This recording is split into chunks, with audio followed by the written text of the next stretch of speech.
Hey everybody, James Wallace here with Transit, coming back at you guys with our Rhythm and Motion vocal percussion video series. Today we're going to take a little break from the norm and we're going to branch out and start to think about and talk about a few different things. We're not just going to learn something today, we'll actually just kind of have a discussion here. So we've learned a lot of basic sounds from the beginning of our time with this series. We've looked at a couple basic beats, we've looked at putting these sounds into these beats, and we've thought a lot about how we're going to use our own musculature with our mouth and our own ideas to create and think about beats. So having that kind of base foundation, I want to talk a little bit today about different styles of vocal percussion that you'll come across in the a cappella world and really just when you hear vocal percussionists. Now obviously there are a lot of us doing vocal percussion and a lot of us doing a cappella, so the specific styles really there's a huge range and there's all kinds of different and really cool things going on. But today I just kind of wanted to narrow it down and talk about a few styles that I've come across in looking at a lot of different groups, and hopefully this will help you start to develop your own style and help you start to think about how you want to approach vocal percussion, whether it's by yourself or in a group or in a recording studio or whatever it may be. So I basically want to talk about today just 3 different basic styles of vocal percussion that I've come across. The first of which I just call very, very basic drum kit imitation. There's not really an attempt to put a lot of organic or dirty sounds in there. It's really just trying to be straight, sounding as much like a drum kit as I possibly can and just imitate those sounds. So just a very simple beat you might hear from someone using this style would just be like this, trying to again sound just like the drum kit.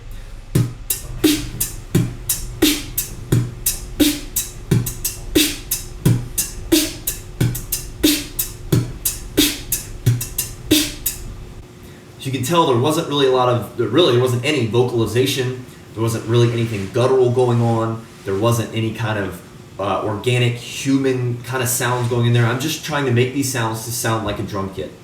And this is a perfectly good style. It fits a lot of songs, it fits a lot of different styles that bands use, but it's just the first one I'm going to think about. Again, it's just a very straight style that tries to imitate very precisely the sound of a drum kit.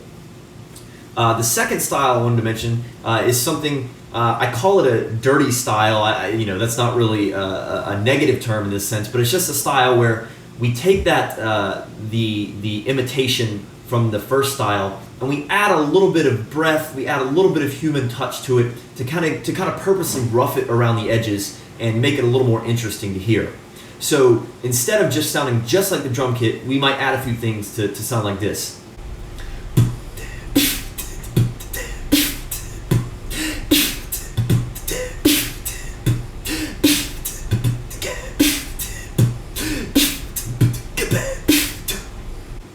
You can hear there's a lot of breathy stuff going on there. Kind of, like I said, I like the idea of roughing around the edges, the whole sound. Really, you can sound human while you're doing it and still giving it a good feel, a good vibe.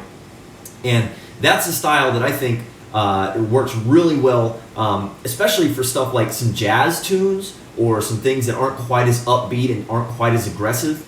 That dirty style kind of gives it a cool little edge that the straight imitation style doesn't really achieve. Not usually anyway. So the third style I want to talk about is one I just like to call organic. I'm sure you could call it any number of things, but I like to call it organic.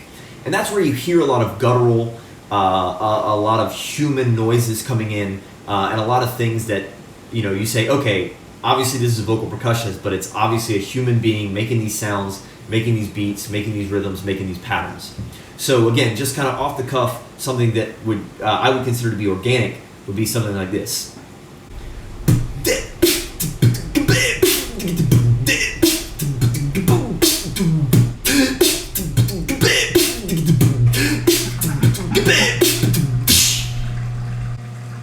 So you can hear it's kind of a progression from the imitative style of the straight kit to the slightly dirty style with some breathiness, some human elements, really progressing up to the organic, a little bit more aggressive, a little more hard-hitting organic style. So again, these are the 3 kind of basic styles that I've come across in listening to a cappella listening to vocal percussionists. Really, the number of styles is huge and it varies widely, but I think using these three, you can start with a bass and try to feel out how you like to do vocal percussion and start to develop what style you personally want to adopt, generally speaking, in your group and in the songs that you perform. One last quick note. You guys probably don't hear me use the term beatbox too often. I don't really consider myself a beatboxer, although sometimes we throw that term around just because people identify with it really quickly. But the beatbox is kind of a whole other realm of vocal percussion and mouth drumming, because beatbox really just generally goes for a ton of different cool sounds, whether it's electronica, whether it's that really organic stuff, whether it's just like sound effects basically that really aren't even drums, just things to bring in cool, different, funky sounds. I'm not going to talk too much about that, but you guys can do some easy searches, find some beatbox videos. You'll see just a ton of different really cool stuff. But for now, let's start with those three basic vocal percussion styles. Play around with them a little bit, see what you like, see what develops for you naturally, and hopefully we can help you using those styles to get where you want to be. This is James Wallace with Transit. We'll be back at you guys next time. We'll be learning some stuff next time here on Rhythm and Motion, our vocal percussion video series.